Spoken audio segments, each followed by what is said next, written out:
Hello hi नमस्ते मिता रसोई को आपण मानक अनेक अनेक स्वागत। आज चलंतु बनेइबा पिता गमा बा पिता सागरे एमिति एक रेसिपी जहा बहुत अल्प समय रे बनी पारथिबो आउ खाइबा को पूरा जबरदस्त लागुथिबो। एही सीजन ले जो पिता साग गुडी को मिली थाए पूरा कौलिया कौलिया हुई थाए आउ बेसी पिता लगी न थाए, खाइबा को भी बहुत टेस्टी लगी थाए। तेबे चलंतु देखि नबा आजिर रेसिपी। रेसिपी पाई परिबारे मु नेइछि गुटे बड़ साइज रो आलू, गोटे बड़ साइज रो टमाटो आ गोटे बाइगण।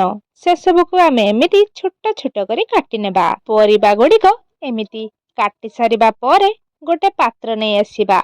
मु एठी गोटे सस्पेन नेइछि, आपण चाहिले करेई भी नै परिबे।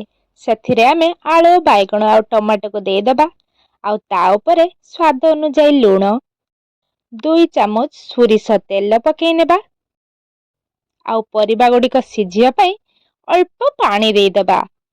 ତାକୁ ନେଇ ଗ୍ୟାସ୍ ଉପରେ ବସେଇ ନେବା। ଏବେ ଆମେ ପିତାମା ଗୁଡ଼ିକ ବାଟି ନେବା। ସେଥିପାଇଁ ମୁଁ ଗ୍ରାଇଣ୍ଡର ଜାରରେ ଜିରା, ଶୁଖିଲା ଲଙ୍କା ଆଉ କିଛି କଳା ସୋରିଷ ନେଇଯାଇଛି। ଏବେ ଆମେ ପିତାମା ଗୁଡ଼ିକ ଭଲ ଭାବରେ ବାଛି ନେଇଛୁ। ତାପରେ ଭଲ ଭାବରେ 2 ରୁ 3 ଥର ଧୋଇ ନେବା। ସେ ସବୁକୁ ଆମେ ମିକ୍ସିଂ ଜାରରେ ଦେଇ ଭଲ ଭାବରେ ଫାଇନ୍ ପେଷ୍ଟ ବନେଇ ନେବା।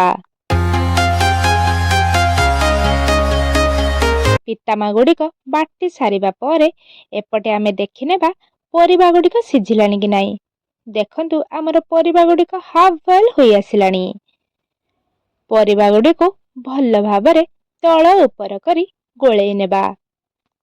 ଭଲ ଭାବରେ ଗୋଳାଇ ସାରିଲା ପରେ ଆମେ ବାଟି ରଖିଥିବା ପିତାମା ଗୁଡ଼ିକ ତା ଉପରେ ଢାଳି ନେବା ଆଉ ସେଇ ଗ୍ରାଇଣ୍ଡର ଜାରରେ ଅଳ୍ପ ପାଣି ଦେଇ ତା ଉପରେ ଢାଳି ନେବା।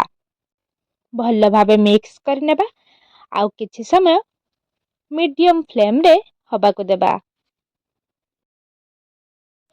4 ରୁ 5 ମିନିଟ ପରେ ଆପଣ ଦେଖିପାରିବେ ପିତା ଗମାର କଲର ପୁରା ଚେଞ୍ଜ ହୋଇ ଆସିଲାଣି ଆଉ ପରିବା ଗୁଡ଼ିକ ବି ଆମର ଭଲ ଭାବରେ ସିଝି ଗଲାଣି। ଏବେ ଆମେ ଗ୍ୟାସର ଫ୍ଲେମକୁ ଅଫ୍ କରି ନେବା। ଏବେ ଦେଖନ୍ତୁ ଆମର ରେଡି ହୋଇଗଲା ପିତା ଗମା ବାଟି ବସା। ଆପଣ ଏମିତି ବନେଇ ପଖାଳ ଆଉ ଗରମ ଭାତରେ ଖାଇପାରିବେ। ରେସିପିଟି ଆପଣଙ୍କୁ ଭଲ ଲାଗିଲେ ପ୍ଲିଜ ମୋ ଚ୍ୟାନେଲକୁ ଲାଇକ୍, ସେୟାର ଏଣ୍ଡ ସବସ୍କ୍ରାଇବ କରିଦେବେ। ପୁଣି ଦେଖା ହେବ ଏକ ନୂଆ ରେସିପି ସହିତ। ସେ ପର୍ଯ୍ୟନ୍ତ ରହିଲି ନମସ୍କାର।